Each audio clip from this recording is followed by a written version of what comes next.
Ada beberapa warta yang ingin saya sampaikan. Yang pertama, kebaktian minggu ini akan dilayani oleh Bu Sivinia Sari dari GKJW Caruban. Yang kedua, pada hari ini juga kita telah kehilangan satu jemaat kita, yaitu Bu Wim Rirehena yang meninggal tadi malam jam 1 lebih di Rumah Sakit Sudono Madiun, dan jenazah sekarang sudah berada di rumah duka di Desa Pilangrejo, Lapangan Tembak. Kalau Bapak Ibu tahu, Lapangan Tembak dekat dengan SDN Pilangrejo 2, dusunnya dusun Kedondong. Rencana pemakaman akan dilaksanakan besok pukul 9 pagi dan ibadah dimulai jam 8.30. Kami mengharapkan kehadiran dari anggota jemaat sekalian.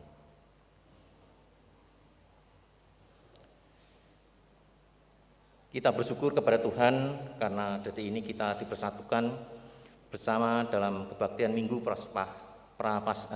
Paskah yang keempat. Kiranya sukacita dan semangat selalu menggema dalam diri kita di tengah semua upaya pemulihan dari pandemi COVID-19. Mari kita siapkan hati dengan bersaat hening.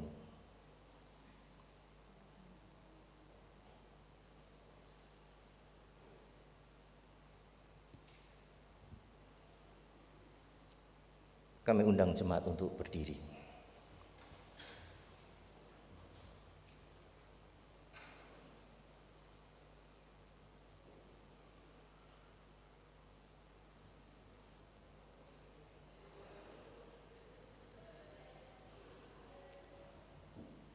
Hari ini kita melanjutkan langkah ziarah iman untuk menghayati kebangkitan Kristus yang menghadirkan kehidupan. Kehidupan yang memulihkan kita sehingga kita memiliki semangat untuk berani melangkah dalam segala situasi maupun kondisi. Sungguh patut kita bersyukur kepadanya dengan mengagungkan namanya dengan pujian, terpujilah Allah. Sehingga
Paskah 4 ini terjadi karena pertolongan kita adalah dari Allah Tritunggal yang menciptakan langit, bumi, dan segala isinya, dan yang setia merawatnya.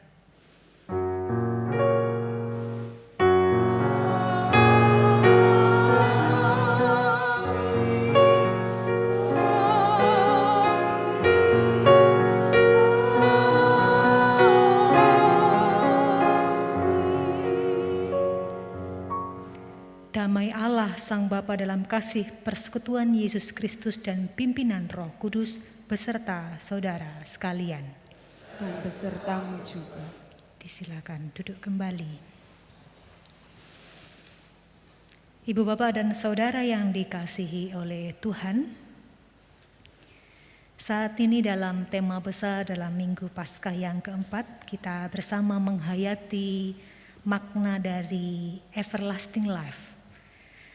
Memahami dan mengalaminya dalam kehidupan kita. Everlasting life di dalam iman kepada Kristus yang bangkit di tengah-tengah realitas dan pergumulan hidup masa kini, sehingga kita dimampukan menjadi pribadi tangguh sebagai saksi Kristus yang menghadirkan pemulihan serta pembaruan. Kiranya kita dimampukan menghayati hidup kekal, hidup abadi pemberian Tuhan, bukan hanya nanti, tetapi juga hari ini dan di sini. Kita bersama akan memohon ampun kepada Tuhan. Mari mengaku segala dosa kita di hadapan Tuhan dengan bersama-sama kita berdoa secara pribadi kepada Tuhan. Kita mohon ampun. Mari bersama bersaat teduh pribadi berdoa kepada Tuhan.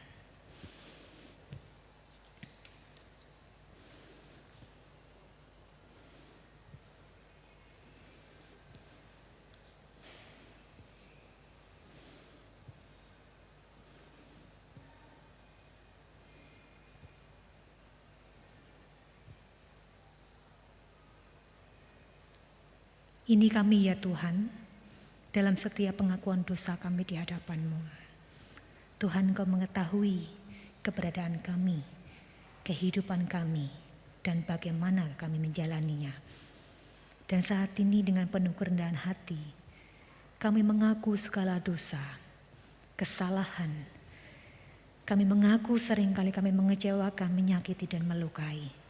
Dan saat ini kami bersama menyerahkan dengan penuh rendah hati, mohon pengampunan kepada Tuhan. Tuhan, ini kami. Pengampunan Tuhanlah yang senantiasa kami nantikan, memperbaharui dan menguatkan kehidupan kami. Setiap pengakuan dosa kami di hadapan Tuhan kami serahkan, dan kami bersama memohon ampun. Di dalam Tuhan Yesus Kristus kami berdoa dan memohon ampun. Amin. Mari bersama berdiri.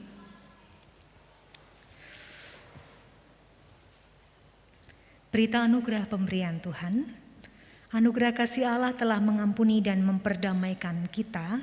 Kini terimalah berita anugerah yang diambil dari Mazmur 23 ayat 1 sampai dengan 3 yang demikian. Tuhan adalah gembalaku, takkan kekurangan aku. Ia membaringkan aku di padang yang berumput hijau, Ia membimbing aku ke air yang tenang, Ia menyegarkan jiwaku. Ia menuntun aku di jalan yang benar oleh karena namanya. Demikianlah berita anugerah dari Tuhan. Syukur pada Allah. Salam damai.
silakan duduk kembali.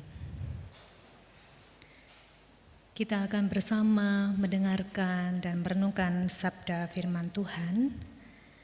Pembacaan Alkitab akan bersama kita dengarkan dari Injil Yohanes pasalnya yang ke-10 ayat 22 sampai dengan 30. Sebelum kita bersama membaca serta merenungkan firman Tuhan, mari bersama kita mohon pimpinan dan terang dari Roh Kudus. Mari berdoa. Segala puji syukur bagi Tuhan, oleh karena kemurahan Tuhan, Tuhan curahkan bagi kami. Dan pada saat ini kami dapat bersama berhimpun untuk merenungkan firman Tuhan. Tolong kami ya Tuhan, agar sungguh firman-Mu sungguh-sungguh dapat kami terima dan firman menjadi dian, menjadi penuntun dalam kehidupan kami. Roh Kudus-Mu membimbing kami, sehingga jadilah kehendak-Mu atas kami. Bersabdalah ya Tuhan, kami siap mendengar. Dalam Kristus Yesus Tuhan kami berdoa. Amin. Injil Yohanes pasalnya yang ke-10 ayat 22 sampai dengan 30. Yang demikian pembacaan firman Tuhan dengan judul Yesus ditolak oleh orang Yahudi. Tidak lama kemudian tibalah hari raya Pentapisan Bait Allah di Yerusalem, ketika itu musim dingin. Dan Yesus berjalan-jalan di Bait Allah di serambi Salomo. Maka orang-orang Yahudi mengelilingi dia dan berkata kepadanya, "Berapa lama lagi engkau membiarkan kami hidup dalam kebimbangan? Jikalau engkau Mesias, katakanlah terus terang kepada kami." Yesus menjawab mereka, "Aku telah mengatakannya kepada kamu, tetapi kamu tidak percaya. Pekerjaan-pekerjaan yang kulakukan dalam nama Bapa-Ku, itulah yang memberikan kesaksian tentang aku. Tetapi kamu tidak percaya, karena kamu tidak termasuk domba-dombaku. Domba-dombaku mendengarkan suaraku, dan aku mengenal mereka dan mereka mengikut aku. Dan aku memberikan hidup yang kekal kepada mereka, dan mereka pasti tidak akan binasa sampai selama-lamanya. Dan seorang pun tidak akan merebut mereka dari tanganku. Bapa-Ku yang memberikan mereka kepadaku lebih besar daripada siapapun, dan seorang pun tidak dapat merebut mereka dari tangan Bapa. Aku dan Bapa adalah satu." Demikianlah pembacaan firman Tuhan. Berbahagialah mereka yang mendengar firman Tuhan, memeliharanya dengan melakukan dalam hidup sehari-hari. Haleluya.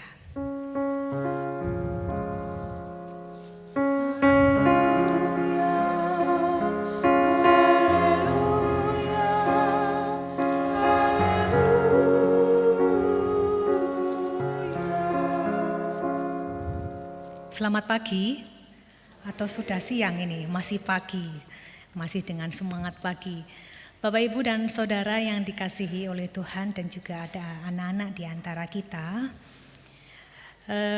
Kita saat ini sedang bersama merayakan, masih dalam masa raya Paskah, di Minggu Paskah yang keempat. Kalau kita memperhatikan Bapak, Ibu, dan Saudara, sebenarnya dalam minggu Paskah ini, rasa-rasanya tema yang diangkat itu punya kaitan, kesinambungan, dan mungkin juga punya bobot yang sama berkaitan dengan sesuatu yang hari ini itu banyak dibutuhkan. Sejak peristiwa Paskah, kemudian di minggu setelah Paskah ketika Tuhan Yesus menampakkan diri kepada para murid di ruangan terkunci, kemudian menunjukkan dirinya kepada Thomas yang tidak percaya ketika tidak ada bukti tangan dan lambung Tuhan Yesus. Itu sebuah peristiwa yang menunjukkan bahwa percaya itu butuh bukti. Lalu yang minggu lalu itu adalah peristiwa ketika para murid itu kembali, padahal mereka sudah bertemu dengan Tuhan Yesus di ruangan tertutup, tapi nyatanya itu tidak membuat mereka yakin. Bahkan mungkin mereka seolah kehilangan harapan dan mereka kembali bernelayan. Dan di sana Tuhan Yesus menampakkan diri. Nyatanya juga para murid itu masih bertanya, siapakah dia? Yang baru kemudian ditunjukkan dengan tebarkanlah jalamu, kemudian jala itu menjadi penuh. Baru kemudian mereka, itu Tuhan. Dan hari ini, jika saja para murid itu tidak percaya, padahal para murid, tapi mereka tidak cukup yakin bahwa Tuhan Yesus bangkit, bahwa Tuhan Yesus itu ada bersama dengan mereka, hadir bersama dengan mereka. Lalu ya wajar jika kemudian saat ini ditunjukkan kepada kita orang Yahudi pada umumnya itu ya tidak percaya tanpa adanya bukti atau tanda. Sebuah pertanyaan yang dilontarkan oleh orang Yahudi itu menjadi sebuah pertanyaan yang mengindikasikan butuh bukti untuk jadi percaya. Di ayatnya yang ke-24 dikatakan, berapa lama lagi engkau membiarkan kami hidup dalam kebimbangan? Jikalau engkau Mesias, katakanlah terus terang kepada kami. Butuh bukti. Orang Yahudi butuh bukti, butuh tanda bahwa Yesus itu adalah Mesias. Nah, Bapak, Ibu, dan Saudara serta anak-anak dikasihi oleh Tuhan, hari ini peristiwa percaya atau hidup percaya atau tidak mungkin ada indikasi mulai langka. Kepercayaan terhadap satu sama lain hari ini sedang merebak, mulai langka. Kita mengenalnya, mungkin Bapak, Ibu, dan Saudara tahu itu trust issue. Hari ini trust issue sudah mulai merebak. Bagaimana seseorang itu kemudian merasa kesulitan untuk percaya oleh karena peristiwa, oleh karena luka di masa lalu yang membuat dia kemudian menutup diri untuk percaya kepada orang lain. Trust issue bisa muncul karena trauma akibat pengkhianatan, pengabaian, bahkan juga dimanipulasi. Karena manipulasi, trust issue itu mau tidak mau hadir di antara kita. Dan trust issue itu bukan hanya berkaitan dengan antar relasi saja hari ini. Trust issue itu juga dalam sebuah komunitas, saling curiga, bahkan juga ketiadaan kepercayaan itu juga bisa sangat mungkin hadir di tengah kehidupan gereja. Tetapi apakah mungkin trust issue itu sedang dialami oleh orang-orang Yahudi dan para murid dalam peristiwa kebangkitan Tuhan Yesus? Bagaimana mungkin mereka mempunyai trust issue, katakanlah kepada para murid. Kita tahu para murid itu mereka dipanggil dengan sebuah keajaiban. Mereka dipanggil dari nelayan, kemudian menjadi penjala manusia dengan semua keajaiban yang ditunjukkan di depan mata mereka. Kemudian karya Tuhan Yesus sepanjang mereka mengikut Dia, itu sebenarnya sudah sangat cukup menjadi bukti bahwa yang mereka ikuti, bahwa guru mereka itu adalah Mesias. Lalu di mana wajarnya atau di mana logikanya mereka kemudian tidak percaya? Bukti sudah ditunjukkan depan hidung mereka, tapi nyatanya masih juga tidak yakin, bahkan juga naik turun iman percayanya kepada Yesus. Apalagi orang-orang Yahudi yang meskipun sebenarnya orang Yahudi pun kita tahu bangsa Yahudi, bangsa Israel adalah bangsa pilihan. Itu sudah kita tahu kisahnya dalam Perjanjian Lama bahwa mereka adalah bangsa pilihan.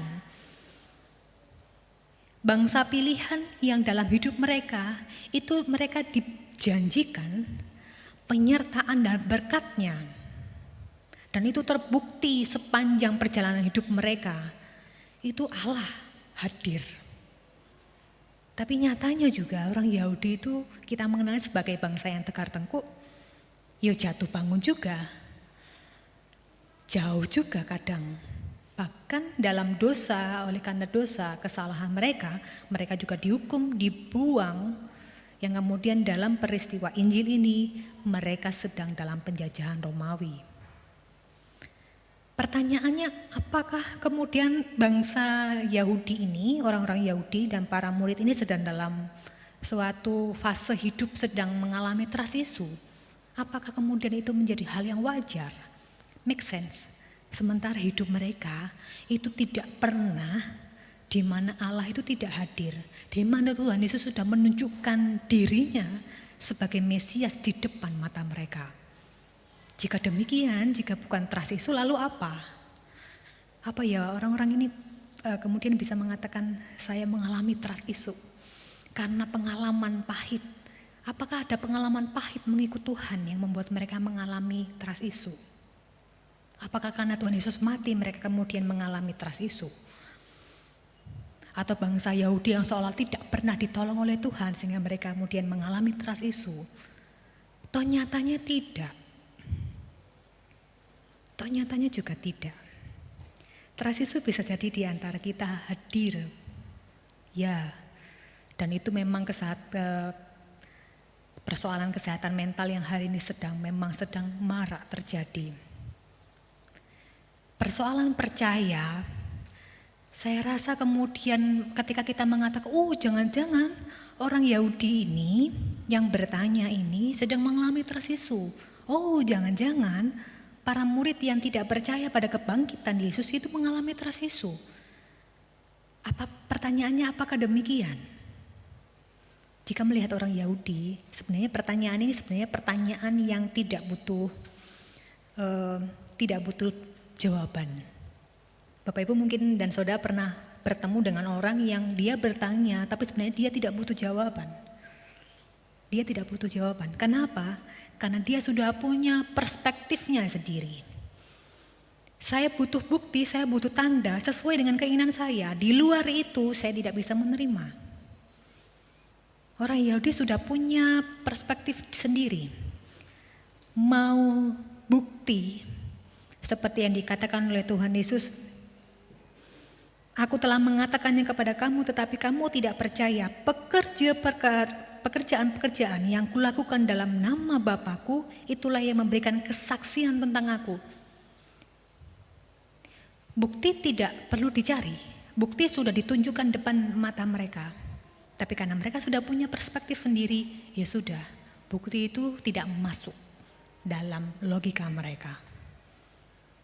Percaya atau tidak Bapak Ibu, itu ya memang harus kita akui, itu dasarnya saja. Kita percaya pada sesuatu, percaya pada Tuhan, percaya pada seseorang, itu harus dasarnya bukan dari orang lain, tapi pasti dari diri kita. Kalau kita mempercayai seseorang bahwa dia orang yang baik, tanpa perlu orang ini menunjukkan segala kebaikannya, diceritakan kebaikannya, ditunjukkan buktinya, kita percaya. Tapi dasarnya kita tidak percaya, mau orang itu menunjukkan semua kebaikannya, menunjukkan bukti apapun, dasarnya kita tidak percaya, maka ya tidak percaya. Yang kemudian oleh Tuhan Yesus ditunjukkan, kamu tidak percaya, karena kamu tidak termasuk domba-dombaku. Tuhan Yesus tidak perlu mengatakan menunjukkan semua karyanya, pekerjaannya, tidak. Tapi Tuhan Yesus langsung menunjukkan depan hidup mereka dan menunjukkan ini loh aslimu, wajah aslimu ini loh. Karena kamu bukan domba-dombaku. Kamu tidak termasuk domba-dombaku. Mau bagaimanapun kamu tidak akan percaya. Dan itu nyata terjadi dalam kehidupan kita. Bukankah begitu? Kita mengimani kita semua dipilih. Mau orang lain kita ceritani, dan bagaimana kalau bukan karena karya dan anugerah Allah, ya tidak juga dia menjadi domba-domba Allah. Mau bagaimanapun kita menghadapi pergumulan hidup, tapi kalau kita adalah bagian dari domba-dombanya, Saya percaya kita akan tetap percaya kepada Allah, kepada Tuhan Yesus Kristus. Bukan kemudian sudah mereka punya perspektif sendiri, tidak mungkin ada bisa penjelasan masuk. Mereka mainnya kalau dalam bahasa hari ini itu main playing victim. Mungkin saudara-saudara mengenal ini playing victim. Jadi merasa saya ini korban. Saya tidak percaya karena dia memang tidak menunjukkan. Nah, playing victim ini kalau saudara-saudara mungkin hari ini banyak mengakses Instagram. Nah, itu hari ini sedang ramai tagar Justice for Johnny Depp. Semoga bukan hanya saya saja yang kenal dengan Johnny Depp, saya juga tidak kenal, saya hanya tahu saja. Johnny Depp ini pemainnya kapten yang terkenal, Kapten Jack Sparrow. Nah, dia terkenal dan hari ini sedang ramai tagar Justice for Johnny Depp di Instagram. Loh kenapa? Ada apa dengan Johnny Depp? Karena dia dianggap sebenarnya dia adalah korban, tapi kemudian dia ditersangkakan. Oleh siapa? Oleh mantan istrinya Amber Heard. Lalu siapa yang playing victim di sini? Dianggap yang playing victim itu adalah Amber Heard. Kenapa? Karena sebenarnya saya juga kurang tahu kejadian sesungguhnya, karena saya juga bukan Johnny Depp, saya juga bukan Amber Heard, saya juga bukan orang yang menjadi saksi, tapi kita bisa melihat proses peradilan itu hari ini masih berlangsung. Tapi banyak indikasi yang menunjukkan bahwa Amber Heard ini melakukan playing victim, seolah dia yang mengalami domestic violence domestik, tapi kemudian menuduh atau menganggap bahwa yang melakukan kekerasan itu bukan Amber Heard, tetapi Johnny Depp. Nah, yang kemudian itu seolah-olah yang terjadi itu demikian. Dan itu sebenarnya kemudian menjadi cukup bukti bahwa playing victim itu ada ya, nyata di dunia ini. Dalam peristiwa Alkitab ditunjukkan pada kita hari ini. Seolah-olah mereka itu sebagai korban tidak percaya oleh karena ada sesuatu hal. Di dunia nyata hari ini bisa jadi sangat mungkin terjadi di sekitar kita. Bahkan mungkin di antara kita ada orang yang mengalami trust issue, bahkan mungkin juga ada orang yang mainnya playing victim. Tapi semoga tidak di antara kita yang melakukan playing victim. Bisa jadi trust issue hadir, ya. Dunia modern hari ini kejahatan tuh muncul dalam ragam rupa, muncul dengan wajah macam-macam, yang membuat kita harus waspada, bahkan curiga terhadap satu sama lain, bahkan juga mungkin mengalami trust issue. Hari ini ditunjukkan kepada kita bagaimana bahwa Tuhan Yesus menunjukkan di depan hidung mereka, ya karena kamu tidak termasuk domba-dombaku, makanya kamu tidak percaya. Entah kamu playing victim, entah bagaimana, tapi Tuhan Yesus menunjukkan kepada mereka, wajah aslimu itu, kamu tidak termasuk domba-dombaku. Karena domba-dombanya itu dikatakan di ayatnya yang ke-27. Yang percaya dan yang menjadi domba-dombanya itu dikatakan, domba-dombaku mendengarkan suaraku dan aku mengenal mereka dan mereka mengikut aku. Domba-dombaku mendengarkan suaraku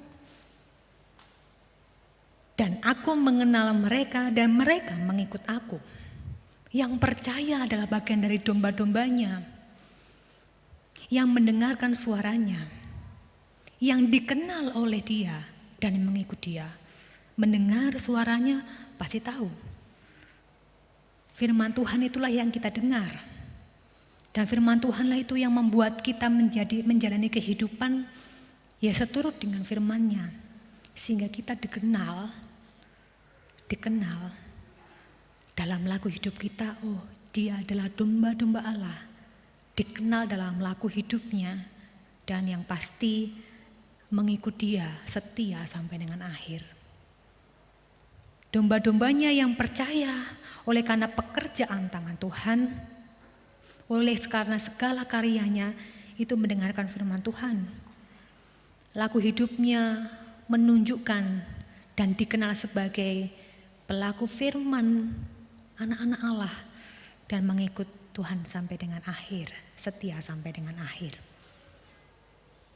Lalu yang kemudian Tuhan Yesus juga memberikan sebuah janji. Saya tidak mengatakan hanya sekedar janji manis, saya rasa tidak seperti janji yang diucapkan oleh manusia hari ini. Tidak seperti janji yang mudah untuk diingkari. Tapi sebuah janji dan sebuah maklumat pasti. Tuhan Yesus memberikan maklumat pasti, sebuah janji pasti, dan janji Allah tidak pernah ingkar.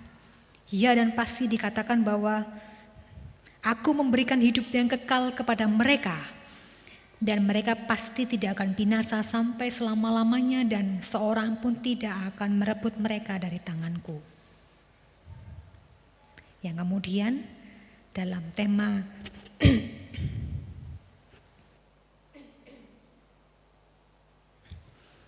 tema hari ini yang seperti di awal saya sampaikan, everlasting life itu dinyatakan kepada kita. Kepada siapa? Kepada domba-dombanya.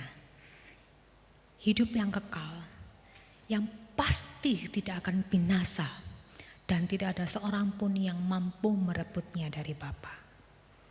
Itu bukannya sekedar janji seperti janji antar manusia, tapi itu adalah janji Allah dalam Kristus Yesus bagi domba-dombanya. Dan ini menjadi sebuah pengharapan baru dalam kehidupan kita. Dan saya setuju dengan pernyataan dari penulis Dian Penuntun untuk edisi minggu ini, yaitu Pendeta Yohanes Bambang Mulyono dari Universitas Kristen Maranatha Bandung yang menulis Dian Penuntun edisi minggu ini. Dan saya setuju dengan beliau bahwa everlasting itu bukan hanya utopia nanti ya, setelah kita meninggal. Bukan. Tapi everlasting life itu juga bagaimana anugerah pengampunan, keselamatan, karunia hikmat itu kita rasakan hari ini. Di sini, masa kini. Bagaimana kita merasakan hidup yang bermakna, hidup yang penuh, sehingga kita menjalani kehidupan ini dengan sukacita, meski di tengah persoalan, di tengah sakit, di tengah pergumulan. Sederhana saya mengatakan bahwa kita tetap percaya, kita tetap mengimani hidup kekal pemberian Tuhan itu di tengah-tengah dunia ini, meski penuh dengan pergumulan, hal-hal yang tidak mudah, tapi saya tetap dan selalu merasa damai sejahtera. Sehingga damai sejahtera itu tinggal, dan itu yang membuat saya dimampukan untuk menghadapi hari-hari yang bahkan sulit sekalipun, tapi saya tetap merasakan damai sejahtera. Nah, itu yang kemudian saya imani juga sebagai hidup yang kekal, bukan hanya nanti, tetapi juga hari ini di masa kini. Dan kiranya kita dimampukan untuk setia menjadi domba-dombanya, karena kita adalah milik Allah. Dia mengatakan bahwa Tuhan Yesus mengatakan bahwa tidak ada yang mampu merebut dari siapapun. Dan itu imanilah bahwa saya adalah milik Allah, saya adalah domba-dombanya, saya yang mendengarkan suaranya, saya yang dikenal oleh Dia dan mengikut Dia sampai dengan akhir. Sehingga saya pun dalam hidup hari ini merasakan hidup yang kekal itu, merasakan sukacita penuh, merasakan damai sejahtera. Sampai kemudian nanti pun saya percaya hidup kekal yang dijanjikan oleh Dia diterima oleh saya, kini dan juga nanti. Itu yang menjadi pengharapan kita di hari ini, di tengah kehidupan dunia hari ini yang kadang-kala penuh dengan kepalsuan. Kadang-kala penuh dengan kepalsuan. Kadang-kala tidak ada ketulusan, bahkan mungkin juga tidak lagi ada kepercayaan satu sama lain. Tapi marilah kita hidup sebagai domba-dombanya yang sungguh-sungguh. Miliki ketulusan, percaya penuh Allah bersama-sama dengan kita hadir di tengah kehidupan kita. Percaya bahwa semua yang terjadi itu adalah rencana dan kehendak Tuhan. Dan percaya bahwa Tuhan tidak pernah meninggalkan damai sejahteranya tinggal dalam hati saya. Meskipun susah, meskipun penuh dengan pergumulan, tapi saya yakin saya adalah miliknya dan domba-domba yang menjadi miliknya selama-lamanya. Tuhan memberkati kita semua. Amin.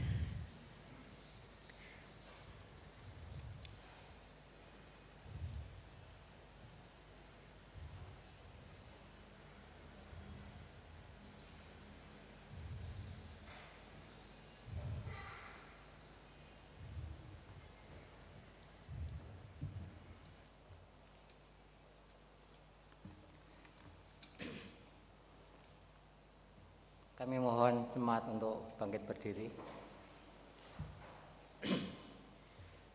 Bersama dengan umat Allah di sepanjang masa dan di segala tempat, kita ikrarkan pengakuan iman kita dengan mengucapkan pengakuan iman rasuli yang demikian. Aku percaya kepada Allah, Bapa yang Maha Kuasa, Khalik langit dan bumi, dan kepada Yesus Kristus, anaknya yang tunggal Tuhan kita, yang dikandung dari Roh Kudus, lahir dari anak darah Maria, yang menderita sengsara di bawah pemerintahan Pontius Pilatus, disalibkan, mati dan dikuburkan, turun ke dalam kerajaan maut.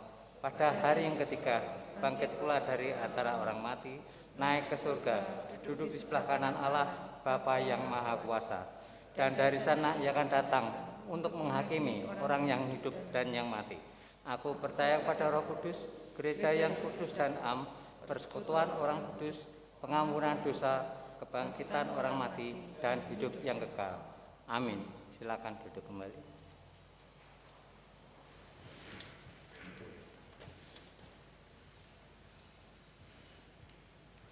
Kita akan bersama-sama berdoa syafaat. Mari berdoa. Segala puji, syukur, hormat, kemuliaan bagi nama Tuhan. Oleh karena segala anugerah dan kemurahan yang Tuhan curahkan dalam kehidupan kami. Bersyukur saat ini kami dapat bersama-sama bersekutu, memuliakan Tuhan, merenung dan mendengarkan firman Tuhan. Kiranya menjadi bagian dari kekuatan dan pengharapan yang Tuhan curahkan kepada kami sebagai domba-domba-Mu. Untuk mendengar, untuk dikenal dan setia mengikut Tuhan.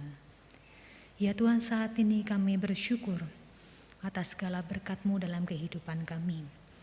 Keluarga senantiasa dalam perlindungan Tuhan. Damai sejahtera Tuhan hadirkan di tengah kehidupan keluarga kami. Pun dalam masa depan anak-anak kami dalam studi, dalam pekerjaan, kiranya Tuhan segala yang baik Tuhan curahkan. Sehingga sungguh Tuhan, damai sejahtera-Mu lah yang senantiasa sungguh-sungguh kami rasakan dalam kehidupan keluarga kami. Bila mana di antara kami yang saat ini sedang berduka, yang saat ini sedang bergumul oleh karena sakit penyakit, yang bergumul dalam berbagai persoalan, Tuhan kami berserah, penghiburan Tuhan, pertolongan Tuhan, pengharapan Tuhan, Tuhan curahkan dalam kehidupan kami. Sehingga Tuhan, kami dapat memegang terus iman kami kepada Tuhan. Iman kami terus bertumbuh dan kami dapat setia dan kami sungguh dapat merasakan damai-Mu dalam kehidupan kami. Terima kasih Tuhan atas segala berkat-Mu. Kami berserah penuh atas keberadaan kami, gereja Tuhan, secara khusus GKI Madiun dalam setiap program pelayanan. Kiranya dalam semuanya itu berkat Tuhan, kehadiran Tuhan sungguh nyata kami rasakan. Sehingga nama Tuhan semakin dimuliakan.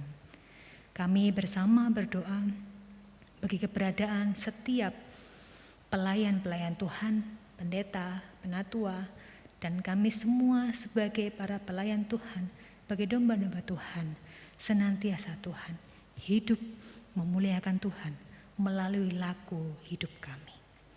Kami bersama-sama saat ini berdoa keberadaan pandemi yang memang masih belum usai, tapi kami percaya Tuhan memampukan kami menghadapi masa-masa sulit ini, berpegang teguh akan pertolongan Tuhan, akan harapan dari Tuhan, sehingga kami dapat melewatinya dengan penuh sukacita. Dengan kami percaya segala kehendak rancangan-Mu lah yang terjadi atas kami, dan mampukanlah kami untuk setia, untuk terus berpengharapan dalam Tuhan. Upaya bangsa dan negara kami melalui pemerintah kami, baik itu untuk menyelesaikan pandemi, baik itu upaya untuk menumbuh kembangkan kembali perekonomian bangsa, kami serahkan. Roh takut akan Tuhan, Tuhan curahkan, sehingga segala keputusan, segala kebijakan, kiranya itu semua menjadi keadilan dan kesejahteraan seluruh rakyat, bukan hanya demi golongan-golongan tertentu. Kami bersyukur Tuhan atas segala limpahan kasih-Mu dalam kehidupan kami. Kiranya segala yang baik Tuhan curahkan bagi gereja-Mu, bagi setiap umat Tuhan. Ini yang menjadi seru doa kami. Kami serahkan dengan penuh percaya dalam nama Tuhan Yesus Kristus yang telah mengajar kami berdoa yang demikian. Bapa kami yang ada di surga, dikuduskanlah nama-Mu, datanglah kerajaan-Mu, jadilah kehendak-Mu di bumi seperti di surga. Berilah kami pada hari ini makanan kami yang secukupnya, dan ampuni kesalahan kami seperti kami ampuni yang lain, dan jauhkan kami dari pencobaan, lepaskanlah kami dari yang jahat, sebab Engkau yang punya kerajaan, sebab kuasa dan kemuliaan sampai selama-lamanya. Amin. Amin.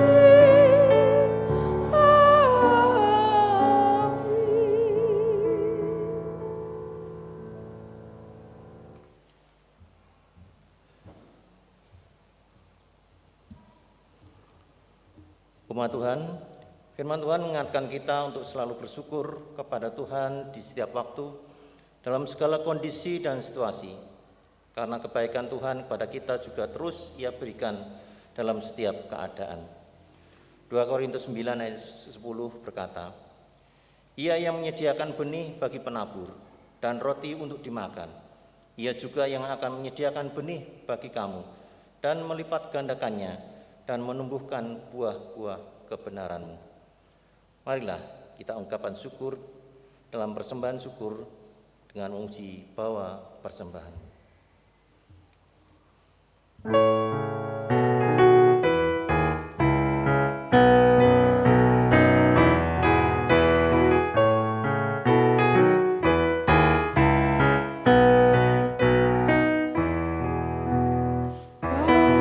persembahan-Mu dalam rumah Tuhan dengan rela hati-Mu, janganlah tunggu.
mengundang jemaat untuk berdiri.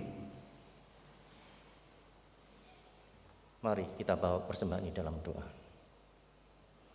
Bapa Surgawi, kami mengucap syukur dan terima kasih atas anugerah-Mu yang begitu besar untuk kami di dalam kehidupan kami hari lepas hari. Saat ini ya Tuhan, kami telah mengumpulkan persembahan, kiranya Tuhan memberkati kami dengan limpah-Nya, sehingga kami boleh meneruskan segala kegiatan kami di kehidupan ini ya Tuhan. Berkati tangan-tangan yang akan mempergunakannya di gereja ini demi kemuliaan nama-Mu. Terima kasih ya Tuhan, di dalam nama Tuhan kami Yesus Kristus, kami berdoa dan mengucap syukur. Amin.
Arahkanlah hatimu kepada Tuhan.